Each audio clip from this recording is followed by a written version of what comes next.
आगरा जनों साथियों सबको प्रणाम।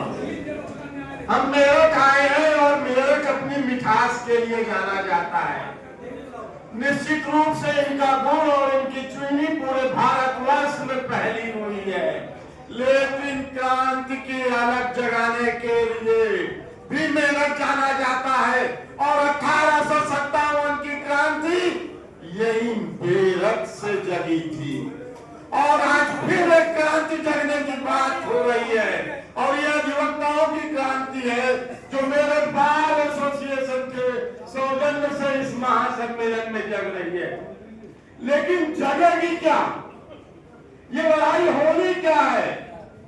तीसरा या चौथा महासम्मेलन कहा जा रहा है ना, एक मेरे और बीसीआई का 2 दिन पहले आया है और उसने और भी खतरनाक परिस्थितियां फैलाया है।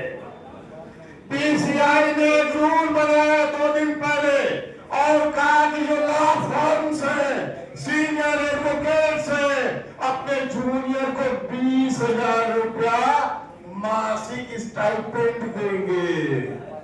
अब बताइए मुझे, ये सरकार से फंड नहीं मांगते हैं, अपने ही अधिवक्ताओं पर जोर देते हैं कि वो कनिष्ठ अधिवक्ता जूनियर अधिवक्ता को 20,000 रुपया मासिक स्टाइपेंड दे।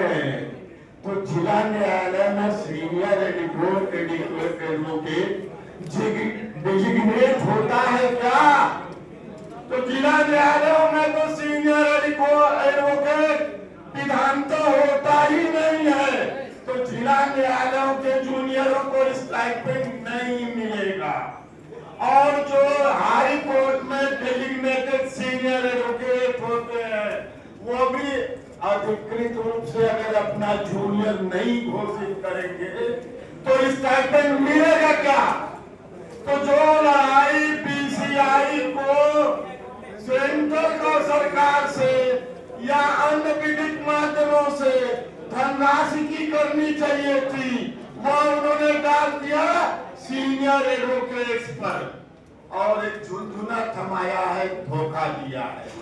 एक और निर्णय इधर भी हुआ है, इसकी भी चर्चा इसमें नहीं है।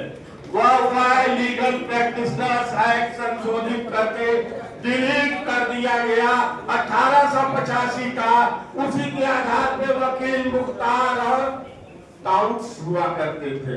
अब एडवोकेट्स एक्ट में 1 अक्टूबर से 2023 से संशोधन 2023 का है, सितंबर में हुआ था, वो 1 अक्टूबर से प्रभावी हो चुका है और सेक्शन 45A में नया जोड़ दिया गया है और उसमें चर्चा की गई है टाउट्स की, दलालों की, जो कचहरी परिसर में दलाली करते हैं और उसकी डेफिनेशन देते हुए लिखा किया गया है।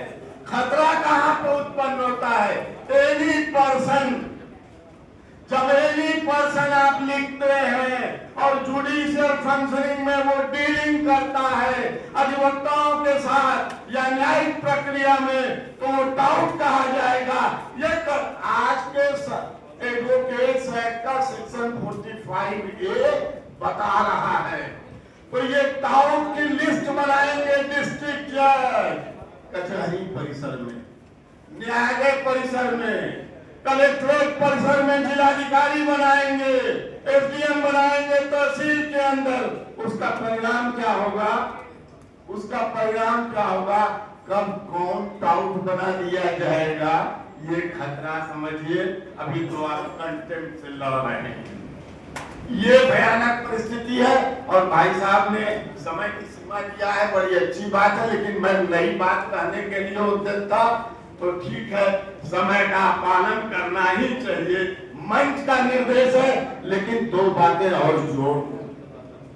बार काउंसिल से मेंबरान से लड़ना है तो ऐसे आप नहीं लड़ पाएंगे, उनको फर्क नहीं पड़ता है। वो 25-25 हजार हर साल बहुत से लोगों को देकर अपना लठायत बनाए हुए हैं। और जो शक्तिशाली जिला कचहरी में या हाईकोर्ट में होते हैं, उनको वो लाभार्थी बनाते हैं और उनके माध्यम से अन्य भी 10, 20, 25 अधिवक्ता जो दबंग होते हैं, शक्तिशाली होते हैं, एक्टिव होते हैं, उनको भी वो धनराशि का लाभ देते हैं और वो सारा मोटिवेशन करते हैं, इसलिए वो नहीं होगा। लेकिन एक लड़ाई तो सामने है, इतने अधिवक्ता बैठे हुए हैं, मुझे एक सुझाव देना है। सुप्रीम कोर्ट ने फाइनल फाइंडिंग दे दिया है कि एडवोकेट्स एक्ट के अनुसार बार काउंसिल जो वसूली कर रही थी 750 रुपए से अधिक की 16,660 या तत्काल एडिशनल 5,000 रुपए, वह अवैध है, अगेंस्ट इंस्टीट्यूट है। यह फाइंडिंग तो सुप्रीम कोर्ट ने दे दिया है। आप लोग क्यों नहीं केस नए अधिवक्ताओं से फाइल कराते हैं कि हमसे वसूल किया गया अवैध धन गैर कानूनी वापस दिलाया जाए, ये मुकदमे होने चाहिए। और साथ ही में साथ यह अवैध वसूली यानी एक्सटॉर्शन की परव्यू में आता है, इसका भी मुकदमा होना चाहिए। भैया मैं बात समाप्त कर रहा हूँ, कोई बात दोहराने नहीं आया हूँ, आपके मन से ये बातें नहीं आई थी, ये बता रहा हूँ जिससे आगे ये चर्चा में आ सके और आगे के महासम्मेलन में आ सके। और इस पर भी 2 बिंदु मैं बता दूं आपके इन इश्यूज पर। ये issues right advocates protection act, ये आएगा स्टैट्यूट से, तो इसके लिए लोकसभा विधानसभा जहां जो लड़ना हो, आप समय नहीं दे रहे इसलिए विस्तार से नहीं बता रहा हूं। नहीं 2023 में बैनर लटका हुआ था बनारस कचहरी में और बहुत जगह कि पीसीआई ने एडवोकेट प्रोटेक्शन एक्ट ड्राफ्ट कर दिया है, लॉ कमीशन को भेज दिया है, बाद में वो बैनर उतर गया। किस साजिश से उतरा ये संकेत देना, लेकिन ये वहां लड़ना होगा। और दूसरा जो कंटेम्प्ट की लड़ाई जुडिशरी के सामने लड़ना होगा, इसके लिए बार काउंसिल आपकी नहीं लड़ाई लड़ने जा रही है कंटेम्प्ट एक्ट में, लेकिन अधिवक्ता भी अफसर आप तक कोर्ट